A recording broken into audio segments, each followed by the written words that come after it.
Ang strawberry ay isa sa pinakapaboritong prutas ng karamihan na madalas ginagamit sa paggawa ng milkshakes, pastries, jams o jellies. Pero ito ay hindi lamang masarap. Ito ay isang masustansyang prutas na mayaman sa vitamin C at antioxidants. Ang isang cup ng fresh strawberry ay nagtataglay ng 53 calories, 254 mg ng potassium, 97.60 mg ng vitamin C, 1.11 grams ng protein, 27 mg ng calcium, 22 mg ng magnesium, 40 mg ng phosphorus, at 3.30 grams ng dietary fiber. Mayroon din itong small amounts ng iron, copper, folate, at vitamins A, B6, E, and K. Kaya naman ang strawberry ay magandang kainin dahil sa benefits na hatid nito sa ating kalusugan, tulad ng number 1, nakakatulong sa pag-reduce ng inflammation at pampalakas ng bones. Ang inflammation ay isang biological process na tumutulong upang labanan ang iba't ibang uri ng sakit at pagalingin ang sugat sa katawan. Ayon sa mga pag-aaral, ang strawberry ay may anti-inflammatory properties dahil sa taglay nitong vitamins at polyphenols. Ito ay reducing agents o antioxidants na pinoprotektahan ang tissues sa katawan laban sa oxidative stress at pathological diseases katulad ng inflammation, cancer o coronary heart disease. Therefore, pinopromote ng strawberry ang stronger bones at nakakatulong upang maiwasan ang inflammation sa joints o chronic bone-related ailments kagaya ng arthritis at osteoporosis. Ang madalas na pagkain ng strawberry ay mainam din upang mapababa ang levels ng C-reactive protein o CRP na siyang indikasyon ng inflammation sa katawan. Number 2, nagbibigay proteksyon laban sa heart diseases. Ang strawberry ay mayroong taglay na anthocyanin, flavonoids, phenolic compounds, at iba pang micronutrients na nagbibigay proteksyon laban sa heart diseases. Based on a study, ang regular consumption ng strawberry ay nakakatulong upang maiwasan ang panganib na dala ng hypertension. Ang anthocyanin na matatagpuan sa strawberry ay red water-soluble pigments na nakakatulong mapababa ang risk ng cardiovascular diseases. Samantala, ang strawberry ay may flavonoids na tinatawag na quercetin at camphorol. Ito ay may antioxidant at anti-inflammatory properties na nakakatulong mapabuti ang heart function. Ang pagkain ng strawberry ay mainam din para maiwasan ang risk ng heart attacks, stroke at oxidative stress. Kaya kung nais mong mapabuti ang iyong heart health, ugaliing isama ang strawberry sa iyong diet. Number 3, nagpapababa ng cholesterol at blood pressure. Base sa pag-aaral, ang strawberry ay nakakatulong upang mapababa ang low-density lipoprotein o bad cholesterol na siyang nagdudulot ng plaque build-up sa arteries. Dahil sa taglay na flavonoids ng strawberry, ito ay nakakatulong mapabuti ang health function at blood lipids. Ito din ay mainam na pang-iwas sa atherosclerosis, isang uri ng heart disease na kung saan kumikitid ang arteries dulot ng pamumuo ng cholesterol at iba pang substance sa inner walls ng arteries. Ang potassium na matatagpuan sa strawberry ay mabuti rin para sa mga taong may high blood pressure. Ito ay nakakatulong upang mabalanse ang negative effects ng sodium sa katawan at maiwasan ang heart attacks o strokes. That's why, ang strawberry ay ideal para sa cholesterol-lowering diet at pinopromote nito ang pag-regulate ng blood pressure. Number 4, nakakatulong sa weight loss at gut health. Kung ikaw ay namumroblema sa iyong weight o digestion, maaari ring makatulong ang strawberry sa iyo. Base sa pag-aaral, ang strawberry ay nakakatulong sa pagsugpo ng adipose tissue growth o body fat. Pinapababa rin nito ang risk ng heart disease sa mga taong may obesity. Ang 166 grams ng strawberry ay may 3.30 grams dietary fiber at 91% water na nakakatulong para ma-maintain ang bowel movements. Pinopromote ng fiber ang stool movement sa intestinal tract para maiwasan ang constipation. Samantala, ang pag-increase ng water intake ay mainam para maging regular ang bowel movement. Sa makatwid, ang pag-inom ng madaming tubig o pagkain ng water-containing foods katulad ng strawberry ay mabuti sa gut health. Mababa rin ang calories at sodium ng strawberry. Ito din ay may protein, natural sugar at free from fat. Kaya mainam kainin ang strawberry as snack para makaramdam ng pagkabusog sa mahabang oras. Maliban doon, Mababa rin ang glycemic index ng strawberry. Ang mga low glycemic index foods tulad ng strawberry ay nakakatulong upang i-moderate ang release ng blood sugar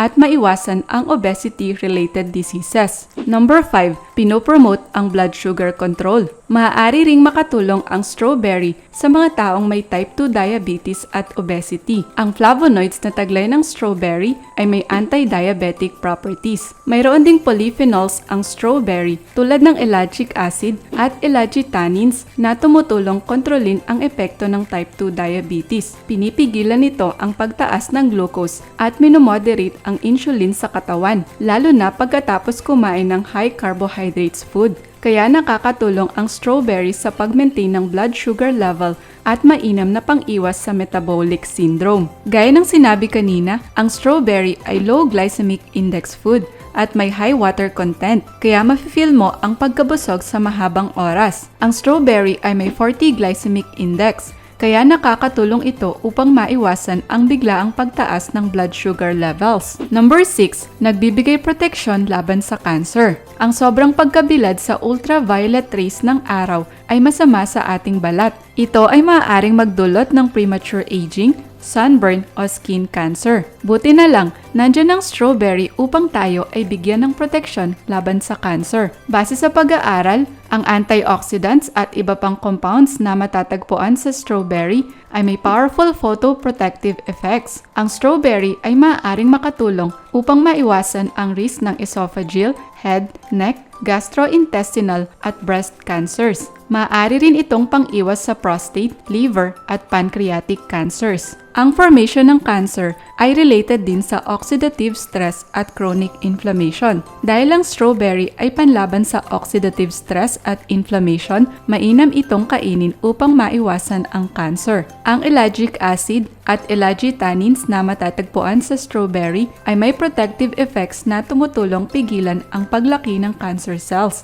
Mayroon ding antioxidants ang strawberry tulad ng lutein at zeaxanthins na nagbibigay proteksyon laban sa free radicals at negatibong epekto sa healthy cells. Number 7, pang-iwas sa neurodegenerative disorders. Ikaw ba ay nangangamba na magkaroon ng neurodegenerative disorders tulad ng Alzheimer o Parkinson's disease? Well, huwag kang mabahala. Dahil ang strawberry ay mainam para sa nervous system. Ang strawberry ay mayroong phenolic acids, flavonoids, at terpenes na siyang nagbibigay proteksyon sa nervous system. Ang phenolic acids at flavonoids ay nagsisilbing antioxidants ng central nervous system at nakakatulong upang maiwasan ang oxidative stress. Samantala, ang terpenes ay may therapeutic, neuroprotective, at anti-inflammatory properties. Therefore, ang strawberry ay mainam kainin upang mapanatiling healthy ang nervous system. Number 8, pang-iwas sa microbial infection. Ang strawberry ay maraming taglay na phenolic compounds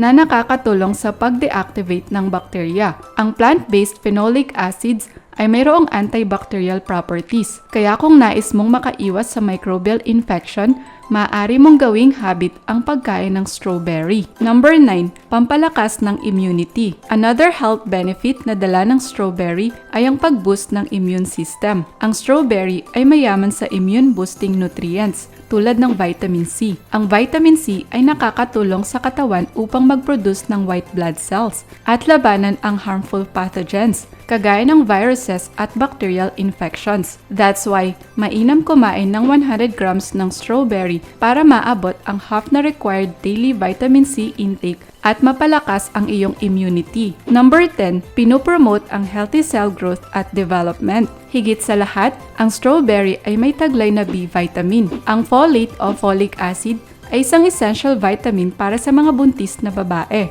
Ang folate ay importante sa early stages ng pregnancy dahil ito ay nakakatulong sa development ng brain, skull, at spinal cord ng baby. Pinopromote nito ang healthy cell growth at piniprevent ang birth defects sa developing fetus tulad ng spina bifida. Kaya kung ikaw ay nagbubuntis, mainam kumain ng isang cup ng fresh strawberry. Ngayong alam mo na kung gaano ka-nutritious ang strawberry, for sure tinatanong mo rin kung ano ang side effects nito. Dahil isang natural substance ang strawberry, ito ay madalas na isama sa dessert at drinks. However, ang strawberry ay isang common allergen, lalo na sa mga bata.